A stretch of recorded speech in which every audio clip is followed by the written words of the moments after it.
Oke, aku mulai ya live malam hari ini tanggal 11 Februari 2025. Sebentar lagi hari Valentine, semoga yang merah-merah berubah menjadi pink. Aku matiin komennya, kita start dari IHSG dulu.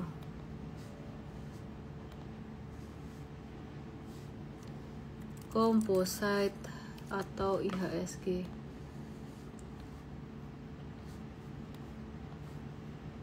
Oke teman-teman semuanya, IHSG-nya sekarang masih downtrend dan disupport kuat banget sih sebenarnya. Tapi yang bikin IHSG turun ini sebenarnya bukan cuma saham Big Banks loh. Kebetulan Big Banks turun, tapi beberapa hari kemarin itu sentimen negatifnya dari saham Papa PP yang nggak jadi masuk MSCI. Yang pertama ada saham Brand ini sempat jatuh ARB di 7 Februari pas nggak jadi masuk MSCI. Tapi 2 hari ini tertahan. Kemarin sempat volume transaksinya juga lumayan tinggi ya, terjadi pantulan lumayan tinggi. Hari ini ketahan. Apakah udah waktunya buy atau belum? Aku sih belum. Aku masih wait and see banget ya. Jadi aku lagi mikir-mikir ini apa yang dipikirin investor institusi yang di Indonesia maupun yang di asing terkait dengan emiten ini di tengah kondisi perlambatan perekonomian secara global, ketidakpastian secara global maupun di Indonesia gitu ya. Jadi masih wait and see dulu sih, belum. Kalau ditanya udah masuk belum. Terus kalau yang punya gimana? Kalau yang punya sebenarnya kalau saran dari aku ya, selama likuiditasnya masih ada, artinya bidnya masih ada, kalau bisa sih kamu kurangin posisi sedikit-sedikit ya. Jadi kalau bisa kamu kurangin posisi, karena kalau aku bilang jual semua, nanti kalau tiba-tiba naik kamu nyalain aku. Prinsipnya adalah, sebenarnya yang paling penting prinsipnya adalah mengantisipasi resiko. Dan aku ngelihat di sini resikonya lebih gede daripada risknya.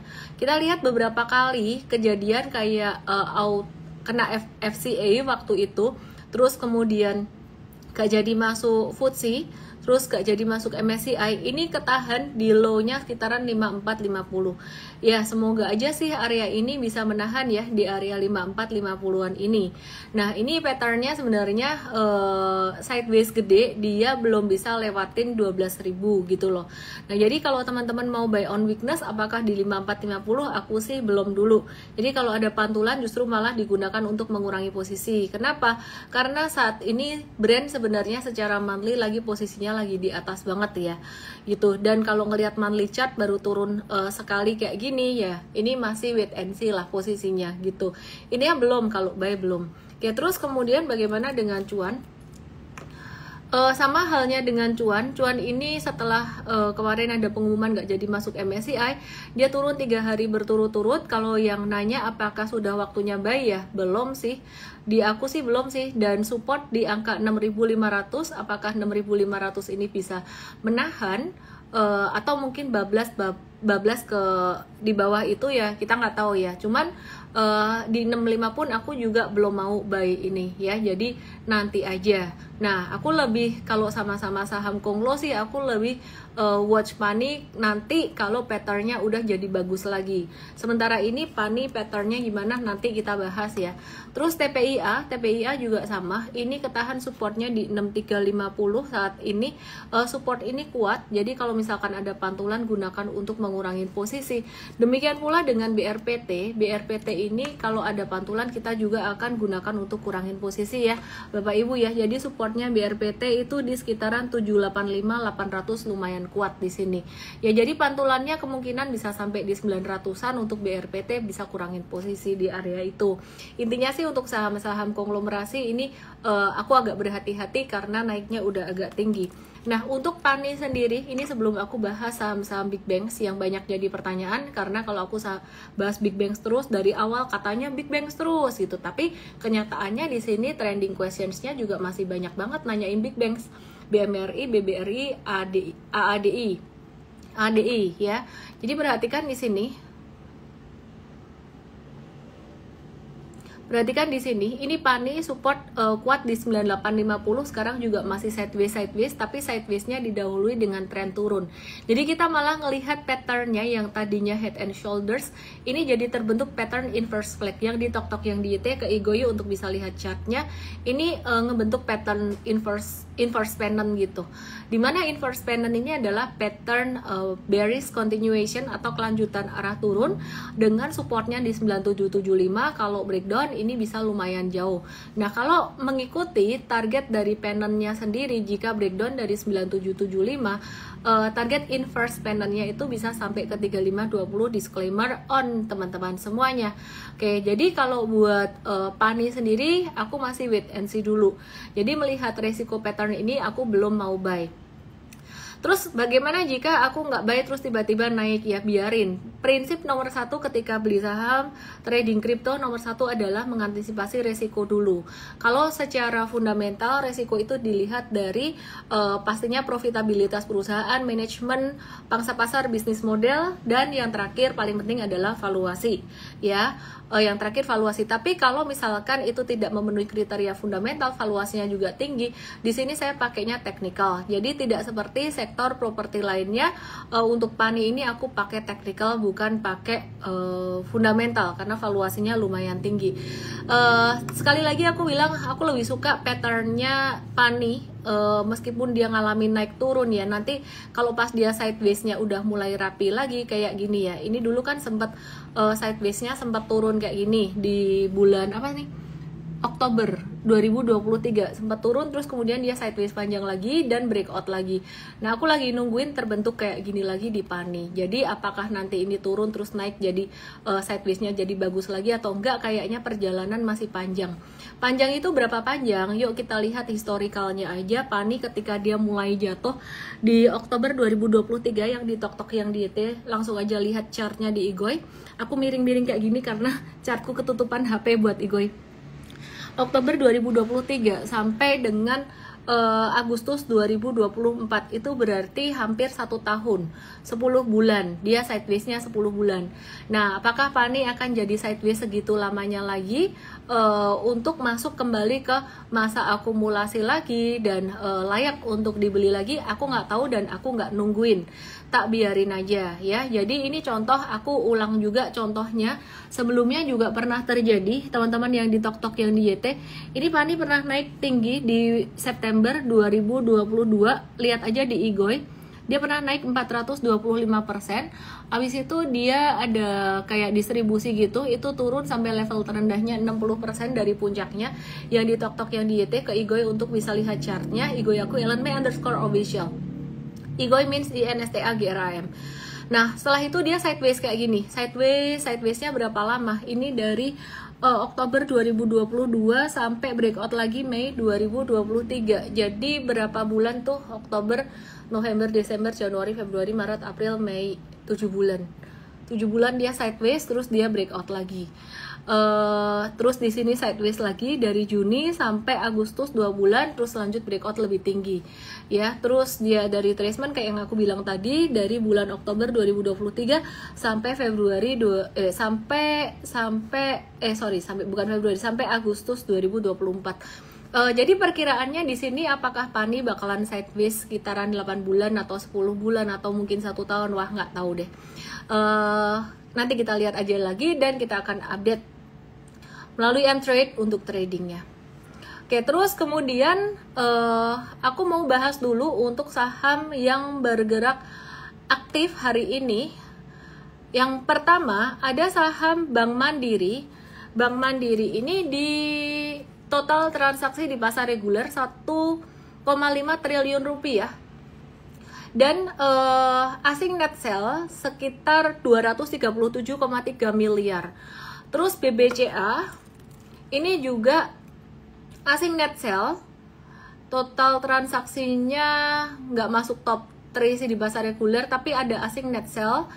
Kalau di pasar negosiasi ada 100 miliar, cuman keseluruhan BCA nih asing net sell sekitaran 119,1 miliar. Terus kemudian ada BBRI total transaksi 1,1 triliun, tapi dia tidak masuk dalam 5 top net sell sih. Nah, jadi yang top net sell tadi BMRI 237,3 miliar, BCA 119,1 miliar. Terus Telkom, teman-teman yang di TokTok yang di YT ke Igoy untuk bisa lihat chartnya, TLKM ini net sell-nya sekitaran 118,7 miliar. Terus brand TLKM ini sedikit ya update tentang TLKM, dia bakalan recover bareng dengan banking. Jadi kalau banking recover, TLKM bakalan recover. Terus kemudian brand 95,7 miliar ya. Dan itu net sell-nya BBNI net sell 58,5 miliar. Nah, kalau kita perhatikan di sini BBRI itu nggak kena net sell, nggak jadi top 5 net sell. Jadi kemungkinan sih BBRI itu nggak banyak dijual sama asing lah ya. Ini yang banyak net sell-nya tuh top 5-nya tuh ya tadi BMRI, BCA, Telkom, Brand dan juga BBNI. Kayak boleh aku singkat sih sebenarnya untuk BMRI, BBCA, TLKM ini secara fundamental investor besar itu masih memvalue secara fundamentalnya. Jadi sebenarnya perusahaannya masih oke, kena faktor eksternal, perlambatan perekonomian. Proyeksi tahun 2025 ini yang slowdown seperti yang aku bahas beberapa waktu yang lalu ya. Jadi kalau ditanya kapan TLKM recovernya, kira-kira dia bakalan ngikutin banking. Oke, terus aku akan bahas beberapa saham yang aktif hari ini untuk trading dulu, untuk investing nanti aku bahas belakangan. Yang di TokTok yang di YT boleh ke Igoy untuk bisa lihat chartnya. Aku mau bahas emas, harga emas naik terus secara rupiah ya. Jadi chart emas secara rupiah, gold dibandingkan dengan rupiah ini udah naik terus. Aku pakai USD juga sama, ini udah naik terus. Jadi kalau kalian misalkan mau trading trading emas buat jangka pendek, sebenarnya ini lebih gampang ditebak ya daripada saham-saham yang sideways atau yang downtrend, kira-kira kayak gitu, daripada instrumen yang sideways ataupun yang downtrend. Tapi tetap sebaiknya mengerti ilmunya dulu. Ini diajarkan di Trading Academy M-Trade, dan nominalnya jangan gede-gede meskipun dia lagi uptrend. Kita nggak tahu kapan end of trend dan big money mulai profit taking. Nah, big money itu masuknya kapan? Big money itu siapa? Big money itu China salah satunya. Nah, kalau China beli ya nggak kaleng-kaleng ya, dia belinya mungkin dia bisa modal dari 249 di sini, ada modal di 1200-an di sini ya, pas dia ada low di sini gitu loh. Jadi kalau udah naik tinggi gini, kemungkinan akan ada retracement lagi. Seandainya kalian mau beli emas batangan atau emas fisik dalam jumlah yang lumayan banyak ya, tunggu aja, tunggu retracementnya sekitaran level 2000 sampai 2200-an secara USD-nya. Rupiahnya nanti mengikuti. Oke ya. Nah, yang menarik kalau emasnya naik, rupiahnya, kalau emasnya naik, kebalikan, kadang-kadang USD-nya turun, tapi kali ini emasnya naik, USD-nya naik. Jadi emas secara rupiah itu juga naik signifikan. Bagus nggak investasi emas? Bisa dibilang termasuk investasi yang lumayan aman. Tapi kalau kalian perhatiin, emas nih aku juga ngikutin dari tahun 2008 ya. Jadi 2008 sampai ya 2008 itu kan masih naik, 2011 sampai tahun 2019 emas tuh nggak kemana-mana loh. Jadi investasi emas juga sempat pernah turunnya juga, pernah ada turun lama banget dari 2011 sampai 2019 tuh nggak kemana-mana, sempat turun. Nah, jadi kalau misalkan ada yang mengagungkan atau mendewakan satu instrumen tertentu, misalnya emas safe haven gitu ya, ada waktunya dia uptrend terus, tapi ada waktunya dari 2012 sampai 2019 tuh dia nggak kemana-mana. Makanya diversifikasi itu penting.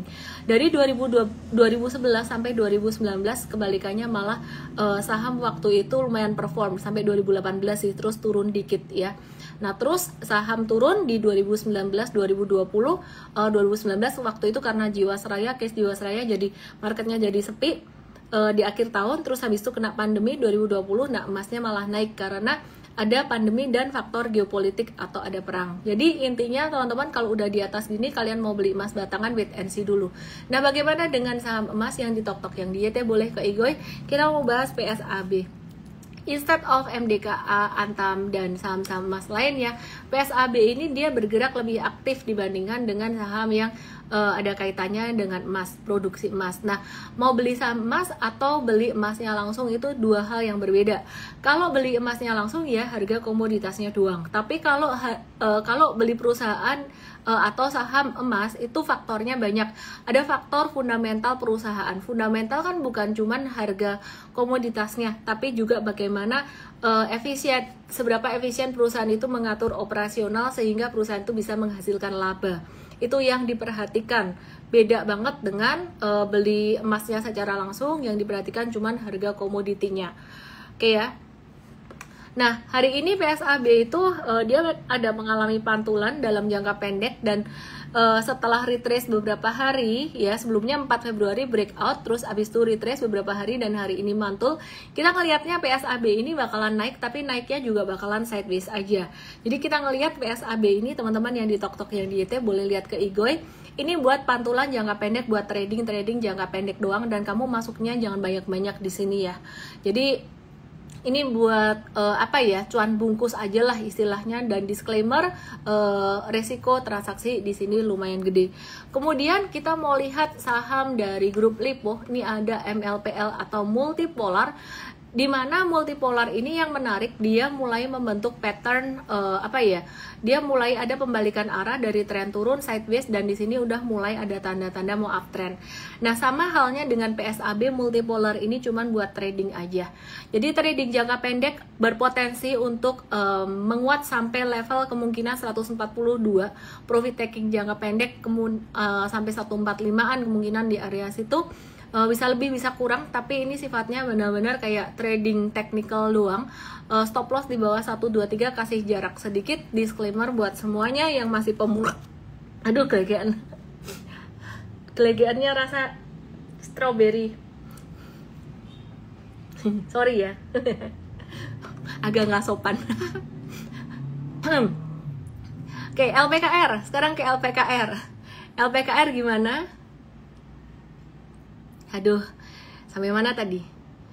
Oh iya, LPKR. LPKR ini dia aktif juga dan di area support MA 200, tapi kalau aku ngelihat patternnya MLPL lebih cepat naik ya, karena LPKR ini lagi di stage 1, sedangkan MLPL tadi udah memasuki stage 2-nya gitu loh. Jadi kalau ditanya mana yang lebih cepat naiknya sih MLPL. Cuman MLPL ya udah naik ya lumayan, kalau LPKR masih di bawah banget. Dua-duanya buat trading cepat dan waspadai resikonya untuk di sini trading LPKR dan MLPL lumayan tinggi. Ini untuk cuan bungkus yang nggak bisa ngamatin kayaknya jangan dulu. Teman-teman yang ada di TokTok yang ada di YT boleh ke Igoy untuk bisa lihat chartnya. Oke, aduh, loading. Mau buka chart LPKR-nya lama banget, sebentar. Aku cek wifi aku udah bener wifi-nya. Sekarang ke MPPA, ini juga Grup Lipo. Ini saham-saham Grup Lipo lagi manggung. Grup Lipo. Twing. Muter. Abis ini aku bahas 4 week banks. MPPA lagi aktif juga, tapi lagi di area support. Singkat cerita, 3 itu yang paling menarik secara teknikal. Ada MLPL, 1, 2 LPKR yang lagi di area support. Wait and see dulu buat kalian yang belum belajar ya. Terus kemudian aku mau bahas EMTK atau MTEK ya. MTEK ini ada kabar ngeborong 102,68 juta saham SCMA dengan nilai total 20,16 miliar. Ya, aksi belinya pada tanggal 5 sampai 10 Februari dan transaksi ini membuat kepemilikan MTEK pada SCMA itu bertambah dari 62,07% itu jadi 62,21% gitu ya.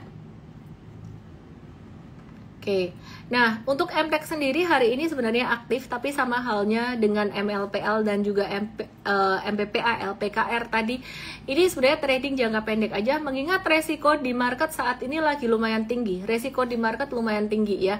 Jadi M-Trade ada kasih real time update, tapi teman-teman yang belum kelar trading akademinya, yang sudah masuk M-Trade tapi belum kelar trading akademinya, sebaiknya gunakan waktu saat ini untuk mempelajari e-course atau M-Trade Academy dulu, dihabisin dulu ya.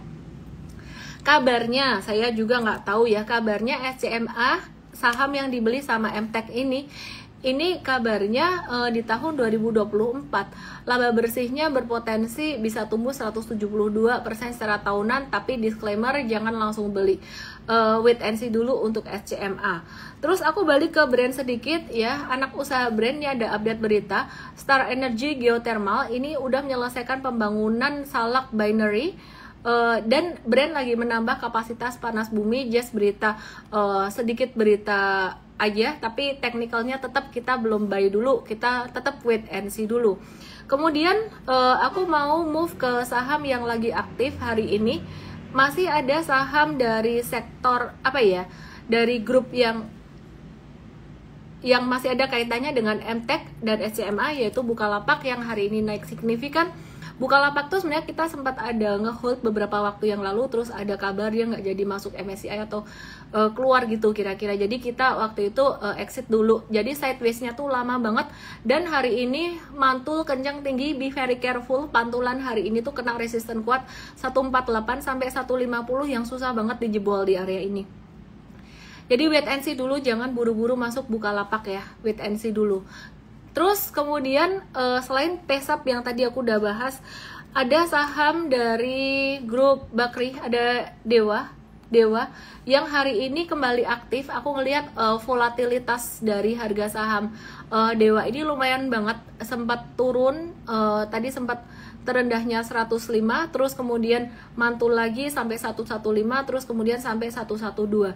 Nah, kalau kalian ada trading Dewa ini mesti udah terbiasa dengan pembatasan resiko atau stop loss yang ditok-tok yang di YT ke Igoy _official atau INSTAGRAM aku di sini. Yang nggak terbiasa di sini mungkin kalau mau nawar pelit di 103 kali ya, di 103 tuh sering dikasih, kira-kira kayak gitu. Ya, jadi kemarin beberapa waktu yang lalu tuh kita sempat sebenarnya ngelihat ini ada pattern symmetrical triangle di sini, dan terus dia ada breakout di tanggal 4 Februari, terus kita ada trading breakout gitu yang jangka pendek sih udah profit taking, sisa yang jangka menengah. Nah, ternyata pattern sim-3-nya, symmetrical triangle-nya ini failed sejak dia breakdown pada tanggal 10 Februari, tapi breakdownnya volume kecil dan ketahan support 103. Ya, jadi sekarang supportnya dipakai 103, kira-kira kayak gitu. Nah, M-Trade lagi menunggu untuk profit taking buat jangka menengah, dan untuk yang jangka pendek kita lagi watch lagi kemungkinan di area 103. Disclaimer, yang nggak ikut M-Trade lebih baik belajar di Trading Academy. Dan yang udah ikut M-Trade, kalau kamu belum kelar kelasnya di e-course Trading Academy, wajib kelarin dulu. Kenapa? Karena penting banget dan wajib. Penting banget dan wajib. Aku lagi bilang sama tim produk kita, tim tech kita juga, untuk bagaimana mengkondisikan supaya ada kuisnya, ada kuis dari e-course-nya. Kalau nggak lulus kuisnya, ke depan nggak bisa dapat trading ideas-nya, atau yang dulu disebut dengan stock pick. Kenapa? Karena bahaya banget ya. Di situ kita nggak bisa ngulang materi yang sama berulang-ulang kan di morning briefing. Kayak masa tiap hari harus diingetin sih portfolio Pinnacle, diingetin mulai dari modal berapa gitu. Banyak orang yang salah di pengaturan modal. Jadi kalau pas ada rugi dikit itu impact-nya berasa banget ke portfolionya dia. Padahal itu semuanya udah dibahas di M-Trade Academy. Money management, risk managementnya udah dibahas dari awal. Banyak banget yang nyepelein itu langsung masuk ke trading ideas, tuh bahaya. Ya, jadi ke depan aku lagi ngomong sama tim produk aku untuk ke depan yang nggak lolos kuis atau ujiannya dari M-Trade Academy ini minimal di manajemen resiko di situ. Di bab 1-2 itu sebenarnya bab manajemen resiko. Chapter 1-2 itu. Nggak lolos di situ, nggak boleh dapat trading ideas. Jadi ada disiplin diri Anda sendiri ya. Itu penting banget. Kita nggak bisa ngulang itu tiap hari di morning briefing M-Trade. Nanti morning briefing M-Trade-nya jadi ngebahas hal yang sama terus. Oke, terus kemudian sekarang aku mau bahas LSIP ya. LSIP ini beberapa kali dia kena supportnya dekat area 950 dan 970, berarti area ini bisa menjadi support. Tapi tetap sama, aku mau kasih tahu resiko di market saat ini lumayan besar ya. Dengan Big Banks turun itu sebenarnya itu tanda-tanda bahwa investor asing lagi wait and see. Di Indonesia ini lagi wait and see. Nah, salah satu penyebab utamanya tuh perang dagang di Amerika. Dan ketika Donald Trump bilang perang tarif naik ya, untuk terakhir tuh baja dan aluminium. baja dan aluminium itu naik, terus dolarnya menguat lagi. Sebenarnya kalau dolar menguat terus itu nggak bagus juga buat mereka, jadi kalau ekspor kan jadinya mahal ya. Nah nanti mereka kalau mau ekspor tuh jadi kalah tuh sama negara lain, misalkan dari China ya, dari China mungkin ekspornya akan jadi lebih murah ke negara lain. Makanya satu negara tuh sebenarnya nggak suka juga kalau mata uang negaranya sendiri itu terlalu tinggi atau terlalu kuat, dan saat ini itu yang terjadi pada US. Dan ketika mata uang satu negara sangat kuat seperti US, mata uang negara di Amerika itu kuat, asing itu investasinya jadi mengarah ke sana, entah di sahamnya atau entah di obligasinya. Kalau sahamnya udah ketinggian ya mereka melihat obligasi di Amerika gitu loh. Jadi dengan demikian ketika asing perhatiannya ke negara yang mata uangnya kuat masuk ke sana kan, kalau USD-nya naik terus kan mereka juga diuntungkan ya dari nilai tukar USD itu sendiri. Nah maka dari itu negara-negara berkembang, emerging market kayak Indonesia, India, Malaysia, Vietnam itu jadi kena dampak juga. Dampaknya apa? Ya asing jadi keluar atau wait and see dengan negara kita. Maka dari itu sebenarnya cara meresponnya ada dua. Untuk trader dulu, nanti aku kasih tahu buat investor. Ini penting, ini ilmu penting. Untuk trader dulu, kamu jangan maksa untuk harus trading saham di Indonesia ya. Kita masih ada beberapa yang kita bisa tradingin, tapi di morning briefing kita saya lagi ngomong sama tim coach tadi untuk mengingatkan lagi manajemen resiko yang ternyata banyak belum nonton trading academy kita. Jadi manajemen resiko kita ingetin, market lagi high risk, tradingnya nominalnya jangan gede-gede gitu ya. Terus trading kita juga ajarin untuk start trading crypto dengan resiko lebih kecil, yaitu dengan fraction trading. Beberapa hari yang lalu ada webinar Cryptofolio terutama untuk M-traders ya, jadi kita ajarin untuk trading dengan nominal lebih kecil. Terus kalau pakai nominal lebih kecil kapan kayanya? Fokusnya belajar dulu. Jadi kalau misalkan fokusnya belajar dulu, kalau fokusnya belajar dulu, ketika saat ini mungkin Anda belum bisa masuk banyak, tapi nanti ketika udah trennya jadi bagus, Anda udah lebih pintar, udah lebih berpengalaman, nah itu bisa masuk lebih banyak. Intinya kan kalau belajar, analoginya kalian nggak langsung berenang di lautan atau di kolam sedalam 2 meter, 3 meter ya. Belajarnya kan mungkin pakai pelampung dulu, di kolam cetek dulu, nggak langsung sekolah tuh langsung ke university, tapi dari toddler, nursery, kelas 1, 2, 3, 4, 5, 6 dulu, ya kan? Gitu, itu yang kita ajarkan di Cryptofolio. Bahkan pada masih nanya kripto itu apa, itu transaksi tercatat di mana, kayak ada OJK-nya nggak? Aduh ya nggak sih, kalau ada OJK-nya nggak jadi kripto ya, itu di blockchain semua, kayak buku besar ya di blockchain. Oke, kita bahas itu nanti lain waktu.